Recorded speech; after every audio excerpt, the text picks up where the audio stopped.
I'm gonna shoot today. I know that I want to shoot about certain things, but I don't feel ready to talk about it. But it's those moments like this when something just inspires me so much, and I'm like, been thinking about it a lot, and they kind of like add up, and now I'm ready to shoot a video because I have an idea to talk about and I have something to say. Because when I don't have anything to say, I don't say anything. I'm okay with not posting on YouTube because I only want to post if I like feel moved to post it and I feel moved to share some emotions. And sometimes I think, is it good that in a relationship with someone you don't feel very comfortable, but that person is the only person who kind of motivates you for real to be better?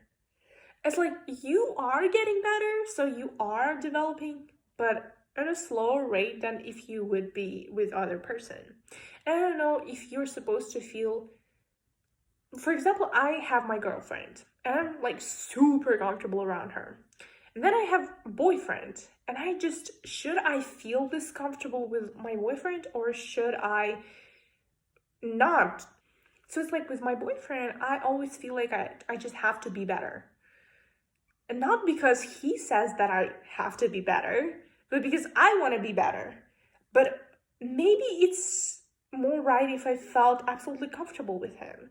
Like with my girlfriend, I don't know, like feeling comfortable with someone is just, maybe it's a thing of time. Maybe the more time you spend with someone, you get more comfortable. Maybe it's just that in the beginning of a relationship, you're trying to be better and to seem better. Because, on the first date, everyone is trying to impress the other person. And then years go by and you're like totally comfortable and you're not trying to seem better. Now, I was thinking about this and I'm like, I don't know how my life is going to be, but I know that I have my brain on my shoulders, and I know that no matter what happens, I will always have my brain. So I will always have my way of thinking. I was worried maybe I'm gonna be disappointed again, because I was disappointed in the past, and maybe I'm gonna be just disappointed again. And I started to feel anxious about it. But then I was like, but you went through all of that.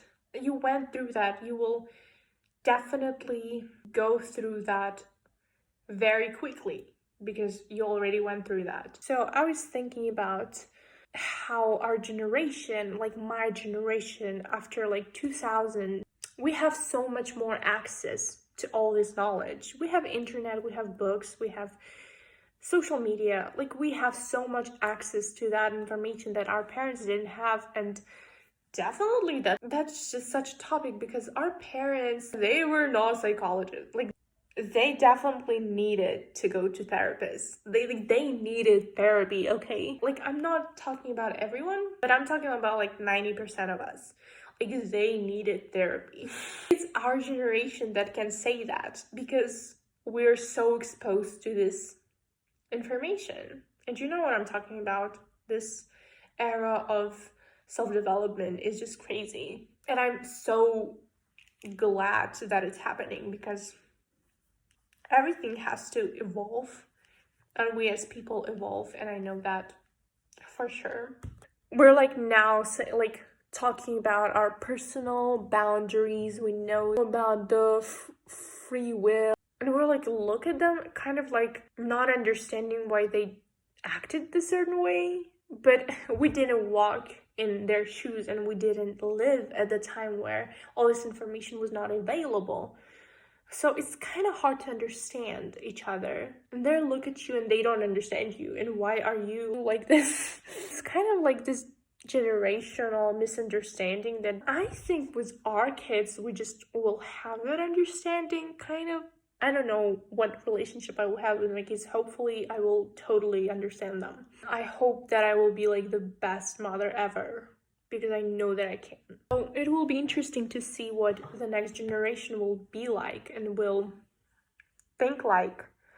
Because I know they want us to live in a virtual reality, which is kind of not are very good. I see the damage that ChatGPT and artificial intelligence does, all that harm that it is doing with the educational system, because I know that in schools, in universities, at home, they don't think for themselves. They just go straight to AI, click, and all the solution is in front of them. I only had access to AI when I was graduating university, so I didn't get to enjoy that privilege of having answers right away. Like right when it started, I already finished university, if you know what I mean. So it's like, but I know that if it happened before, I would become so fucking lazy. And there's some times where you can't cheat your way. You can't cheat on certain subjects because professor is really strict. But I know that in a lot of other subjects I could cheat and I could definitely like increase my GPA, but it doesn't matter now. Even if my GPA was 4.33, nothing would have been different. So I don't care. But I know that it's harming the education of children, and I know that a lot of people now cheat with AI. I guess it's not my problem. It's not my issue to solve.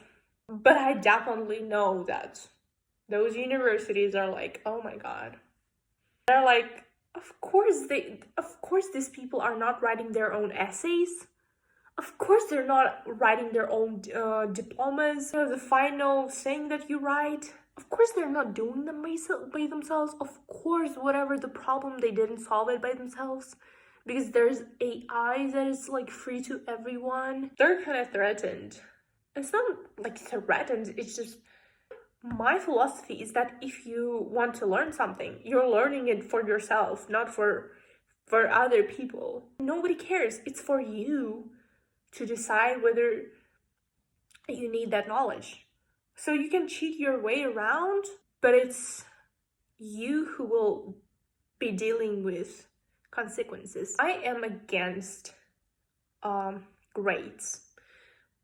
I know people that is very controversial because a lot of people think grades motivate you, but I don't think that grades should motivate you. I think your own aspirations and your own dreams should motivate you, not some grades. Because I know that would it be different professors, I would have different grades. I swear to fucking God. If there was another professor on certain topic, on certain subject, I would have A instead of C, or I would have C instead of A+. It's just, not totally, but a lot of it depends on the professor. Because there are some kind professors that give you A's, and there are some strict professors that give you C's and D's. And I know that because I went through that. And I think that's such a gap in it. Like, if I'm gonna talk about gaps in educational system, I'm never gonna shut up. Because it's just crazy. It's just so stupid. I think that is so dumb. And it's something that should be so clever. I was like thinking, oh, but how can I make this educational system that is gonna please everyone? There's no such thing that is gonna please everyone, you know? There are just people who are not gonna like your ideas, period. A lot of people will agree with you, and a lot of people will disagree with you, and that's okay. I cannot create an educational system that will be liked by everyone, because people don't work that way. There are just too many people and too many opinions, and I cannot please everyone. And that took so much pressure off of me, because I finally understood that no matter what I do, some people will just not like it, and that's okay. It's like I don't take responsibility for other people's lives. Ultimately, every person is responsible for their own life. There was an hour video that I uploaded, and it took me literally like 17 hours to upload it. So it was 1 hour video, and it took like 20 hours to upload. And like the problem is that it just takes so much time to upload these videos, especially with subtitles. I'm not even talking without subtitles. It just takes an enormous amount of time. And I'm gonna do it anyway because I feel like I just should. That's the feeling of like, I should take it seriously. I should speak my truth, and I should, what's in my mind, make it not just a thought that is kind of, you cannot like save your thoughts. Like, thoughts are very forgettable, but in order to kind of seal it, you have to speak it and record it, because otherwise you'll just forget everything that you just thought. And to me, this is kind of the way of like remembering what I thought, because it's just insights, and with time I can look at it and be like, oh, look if my opinion has changed. Because I look at my old videos and I'm like, they're so low quality, like, damn. I'm just happy that I'm able to just share my opinion with other people, because imagine if I didn't have that. Oh, that would be so sad. Because all of these thoughts, and you don't have the opportunity to share them. So sad. And now it's just like literally anybody can hear them. I was also thinking about, there are people that made you who you are today, and no matter what happens in the future, they will always stay those people. So they will always be someone who influenced you. You should always be grateful, because I think every relationship teaches you something, and every relationship influences you in one way, shape, or form. You should not be angry with your ex. There is a song called, I don't know what it's called, but like it was like, I'm not one of those person who sing songs about how they hate their ex and how their ex was absolute trash. But that song was, thank you, and I hope you will find someone who really fits you, and I hope you will be happy, and I'm grateful that you showed me like whatever, like that message was like exactly how I feel. If you hate your ex, that means you kind of don't get the concept of people mirroring you. You cannot date trash and not be trash. So it's like, if you are bashing your ex, that means you are as well the same. So there are a lot of moments when I'm like, oh my, like something bad happens to me, but I know that I did everything in my power for it not to happen. So it's like, I just have to be merciful towards myself, because I know that I didn't want that to happen, and this happening was not my fault. So it's like, I can forgive myself for that happening. I can be less harsh on myself. I also want to talk about Brooke Taylor-Keir, because I just want to be friends with her. Today I watched her vlog. I love watching her vlogs. Shout out to Brooke Taylor-Keir. I think she's just such a nice girl who just knows how to be happy. I don't know, she's so unproblematic.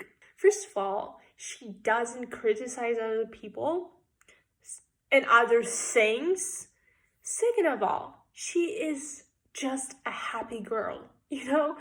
There are people, they're just a happy girl, if you know what I mean. So she's just so nice. She's like this little ray of sunshine, and I would want to be her friend so bad. Please be my friend. Like, she just reads her books and she's on her business. Like, she just lives her life, and I just wanted to just quickly appreciate her personality, because I just am in the mood to say whatever is on my mind. I was looking at her and I'm like, oh, like, I just want to be like that. I just want to be happy on my business and out of everyone else's drama.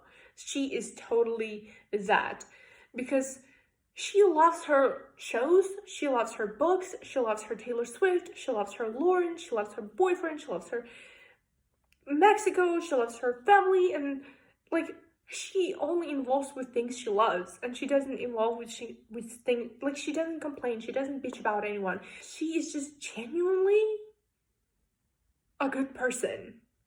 I love her.